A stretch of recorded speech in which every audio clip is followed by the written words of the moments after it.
నెలల తరబడి ఎన్ని మందులు వాడినా మీ మోకాల నొప్పులు తగ్గట్లేదా? ప్రాణ పెయిన్ క్లినిక్ లో అత్యాధునిక చికిత్స. గత 2 రోజులుగా విస్తారంగా కురుస్తున్న వర్షాలకు విజయవాడ మొత్తము కూడా జల దిగ్బంధనం అయిందని చెప్పాలి. మొత్తంగా మనం చూసుకోవచ్చు. ఇక్కడి నుంచి అంటే నున్నకు వెళ్లే దారి అన్నమాట. నున్న నుంచి మనకి ఈ రోడ్ మొత్తం బ్లాక్ అయిపోయింది. బుడమేరు వచ్చిన కట్ట తెగిపోవడంతో మార్నింగ్ నుంచి కూడా ఈరోజు ఉదయం నుంచి కూడా వాటర్ ఎక్కువగా రావడంతో ఎక్కడ వాళ్ళు అక్కడే స్తంభించిపోయారు. వారి జాబ్స్కి అక్కడికి వెళ్ళిన వాళ్ళు అక్కడ నీళ్లలో చిక్కుకుపోవడంతో ట్రాక్టర్ల సహాయంతో అలాగే ఆటోల సహాయంతో వాళ్ళని వారి గమ్యస్థానాలకి చేరుస్తున్న పరిస్థితి మనకి ప్రస్తుతం కనిపిస్తూ ఉంది. ఎంతో మంది దగ్గర 200 మంది వరకు అటువైపు బ్లాక్ అయ్యారని కూడా మనకి సమాచారం అందుతుంది. మనం చూసుకోవచ్చు, ట్రాక్టర్ కనిపిస్తుంది.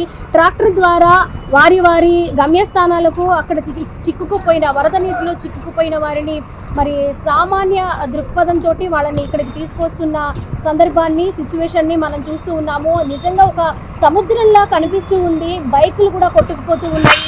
ఎవరు సాహసం చేయొద్దు, ఎక్కడ ఉన్నవారు అక్కడే ఉండండి అని అధికారులు వారికి ఎలక్ట్ ప్రకటించడంతో ఎవరు కూడా సాహసం చేయకుండా అక్కడే వెయిట్ చేస్తూ ఉన్నారు.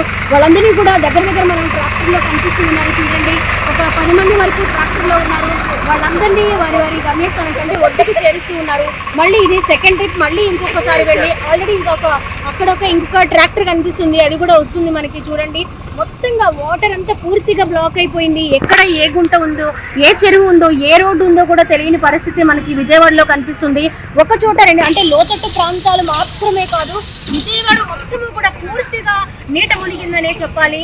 ఎప్పుడు కూడా గతంలో ఎప్పుడూ చూడని వాళ్ళు కూడా ఈరోజు వారి నివాసాల్లోకి నీళ్లు చేరిపోవడము, వాళ్ళు 2 రోజుల నుంచి నీళ్ళల్లోనే ఉండడము కూడా ప్రస్తుతం విజయవాడలో కనిపిస్తూ ఉంది.